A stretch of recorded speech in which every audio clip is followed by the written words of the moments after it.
बच्चों last time पर हमने क्वेश्चन नंबर 5 सॉल्व किया था। आज हम क्वेश्चन नंबर 6 सॉल्व कर रहे हैं। क्वेश्चन नंबर 6 में है 120 men had food provision for 200 days.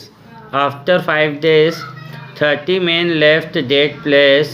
How long will the remaining food last?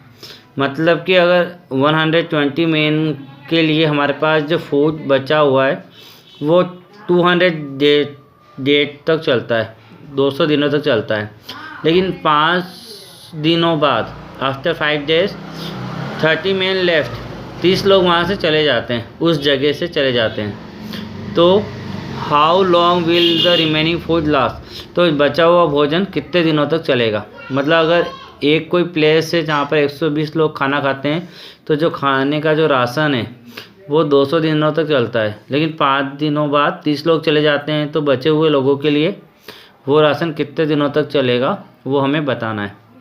ठीक है, तो सॉल्व करते हैं इस क्वेश्चन को। नंबर ऑफ डेज हमने क्या माने, एक्स मान लिए।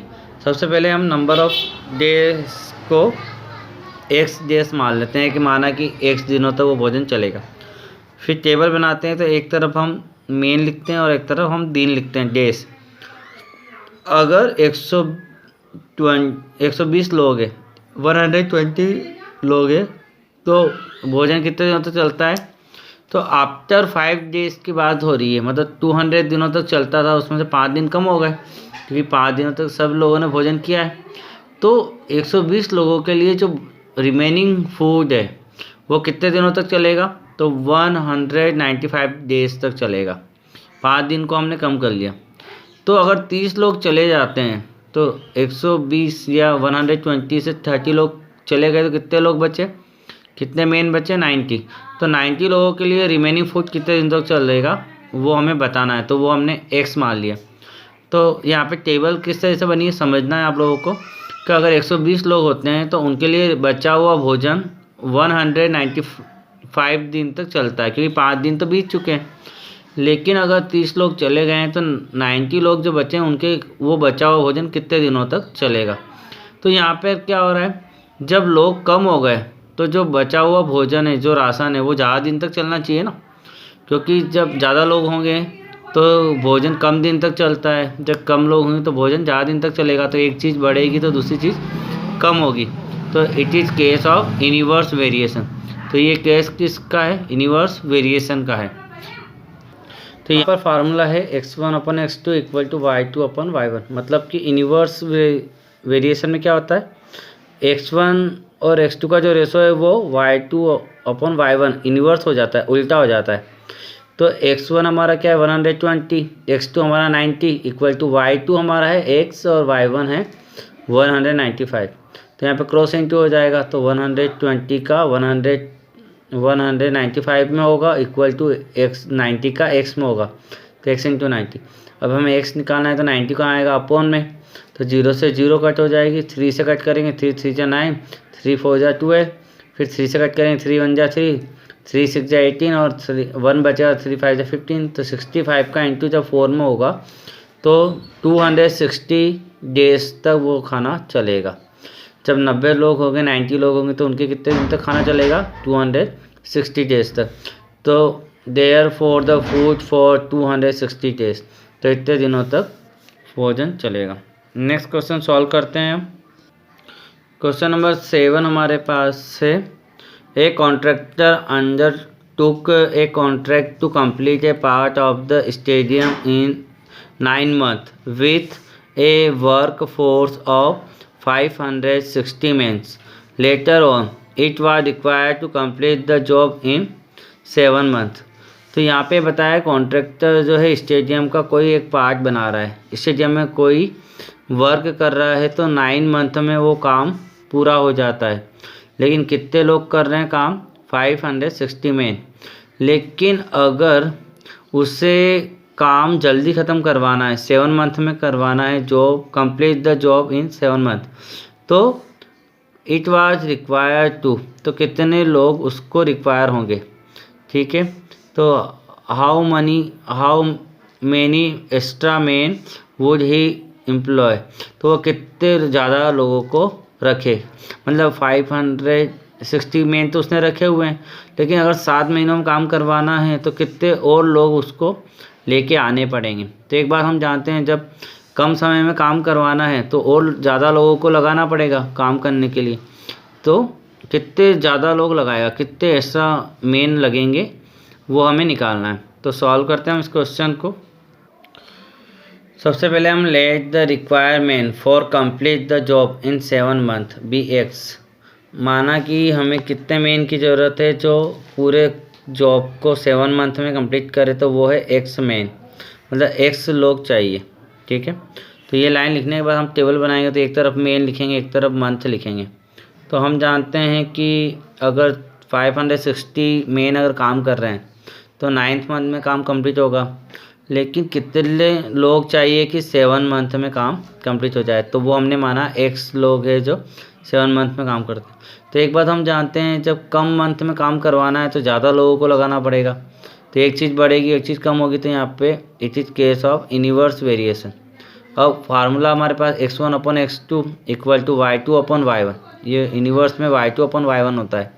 तो x क्या है, तो ये दोनों x है आगे वाले, और ये दोनों हमने y ले लिए। तो x1 मतलब कि 560 अपॉन x2 इक्वल y2 मतलब y2 हमारा 7 रहेगा, तो 7 अपॉन 9 उल्टा हो जाता है, ये सीधा अपॉन आता है तो ये इनवर्स हो जाएगा 7 अपॉन 9। अब क्रॉस मल्टीप्लाई होगा तो 9 का 560 में हो जाएगा और x का 7 में होगा, फिर x के वैल्यू निकालनी है तो 7 कहाँ जाएगा अपॉन में, तो 560 इंटू 9 अपॉन 7, 7 1 जा 7, 7 8 जा 56 और 0 से 0, तो 80 का इंटू 9 में होगा तो 720 मेन हमें चाहिए। लेकिन हमें पहले से पता है कि 560 लोग तो काम कर रहे हैं, कितने एक्स्ट्रा लोग हम लेके आए हैं, तो हमने लिखा the extra men be required equal to 720 में से जो हमारे पुराने वर्कर हैं उनको माइनस किया, तो कितने लोग और हमने लेके आए, एम्प्लॉय रखा है 160 मेंस। तो ये हमारा आंसर है, कितने लोग एक्स्ट्रा लोगों को हम लेके आए हैं। तो ये क्वेश्चन हमारा कंप्लीट हो गया है। नेक्स्ट क्वेश्चन सॉल्व करते हैं। क्वेश्चन नंबर 8 में हमारे पास है an auto rickshaw takes 2 hour to cover a distance of 24 kilometre if its speed is increased by 4 kilometre per hour, how long will it take to cover the same distance. हमें बताना है कि auto rickshaw जो है 2 hours में 24 kilometre जाता है, तो अगर उसकी स्पीड को 4 किलोमीटर पर आवर इंक्रीज कर दें, बढ़ा दें, तो how long would be take in cover in the same distance, तो कितने टाइम में वह सेम डिस्टेंस कवर कर लेगा। ठीक है, अगर आपकी स्पीड बढ़ा देंगे तो टाइम क्या होगा, कम होगा ना। तो 2 आवर में 24 किलोमीटर जा रहा है, तो जब 4 किलोमीटर पर आवर स्पीड बढ़ जाएगी तो टाइम और कम हो जाएगा। तो सॉल्व करते हैं हम इस क्वेश्चन को। तो यहाँ पे सबसे पहले हम क्या करेंगे, स्पीड निकालेंगे। तो speed of auto rickshaw for 20 kilometre, 20 kilometre जब जा रहा है तब उसकी स्पीड क्या थी, तो स्पीड का फार्मूला क्या है, डिस्टेंस अपॉन टाइम, ये आपको पता होगा, है ना, फिजिक्स में है, साइंस में है। तो डिस्टेंस कितनी है 24 और टाइम कितना है 2 आवर, तो 24 से 2 का डिवाइड किया तो 12 किलोमीटर पर आवर क्या हुई, स्पीड हुई। लेकिन if the speed is increase by the 4 kilometre per our, लेकिन स्पीड को अगर 4 किलोमीटर बढ़ा दिया गया तो न्यू स्पीड क्या हो जाएगी, 12 तो पुरानी है और 4 बढ़ा दी है, तो 12 + 4 मतलब 16 किलोमीटर। अब हमें टाइम निकालना, इस क्वेश्चन में लिखा है कि टाइम क्या लगेगा, तो let the required time be x hours. हमने माना कि टाइम कितना लगेगा, x आवर। तो अब हम टेबल बनाते हैं। टेबल में हमने 2 कॉलम लिए हैं, एक तो लिया स्पीड का किलोमीटर पर आवर का और एक है टाइम का। तो स्पीड अगर 12 है तो टाइम कितना लगता है 2 आवर्स। और अगर स्पीड बढ़ गई है 4 किलोमीटर और ज़्यादा, 12 + 4 मतलब 16 हो गई है, तो टाइम क्या लगेगा वो हमें निकालना है। तो एक बात हम जानते हैं, जब स्पीड बढ़ जाती है टाइम क्या होता है, कम होता है। तो it is case of inverse variation. तो ये केस क्या होगा, इनवर्स, क्योंकि यहाँ पे स्पीड क्या हुई 12 से 16 बढ़ गई है, तो टाइम तो कम लगना है ना। तो फार्मूला वही इनवर्स वाला।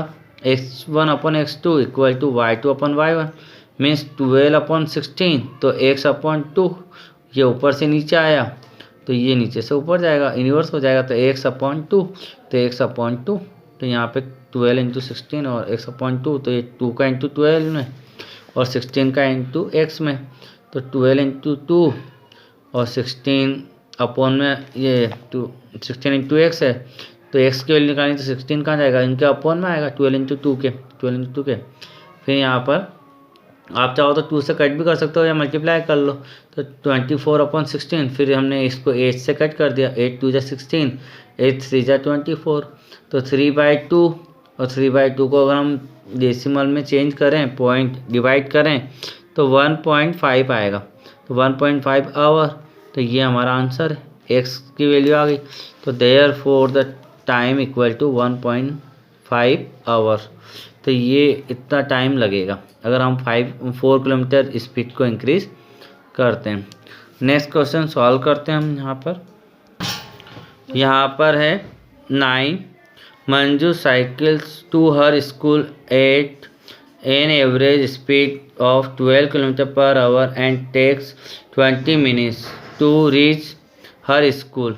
If she want to reach her school in 15 minutes, what should be her average speed. तो यहाँ पे है ना, मंजू साइकिल से उसके स्कूल जाती है, तो उसकी एवरेज स्पीड कितनी है 12 km/h, तो वो कितने मिनट में पहुँच जाती है 20 मिनट में।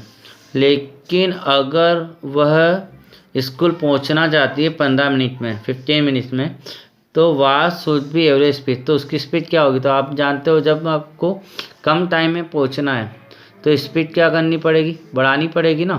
तो ये यूनिवर्स का क्वेश्चन है, तो सॉल्व करते हैं हम इस क्वेश्चन को।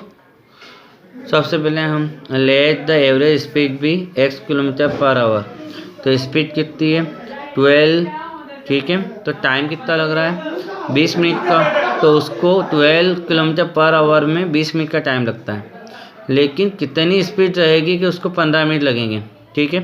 तो यहाँ पे हम जानते हैं कि जब स्पीड बढ़ेगी तो टाइम कम लगेगा, तो it is case of inverse variation का है।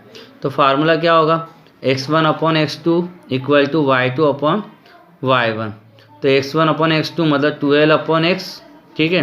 तो ये मिनट क्या होगा, टाइम क्या होगा, उल्टा हो जाएगा 15/20, ठीक है।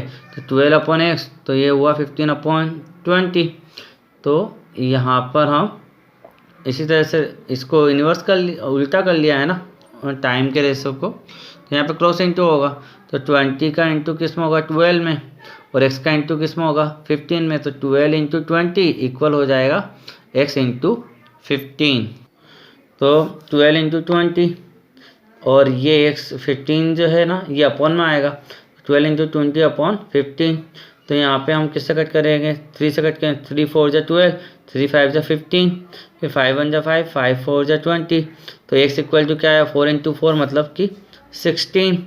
तो हमारा जो एवरेज आया है स्पीड जो आई है, therefore the average speed 16 km/h। तो बच्चों ये हमारा क्वेश्चन कंप्लीट हो गया। नेक्स्ट एक्सरसाइज हम अगले वीडियो में डिस्कस करेंगे। Thank you.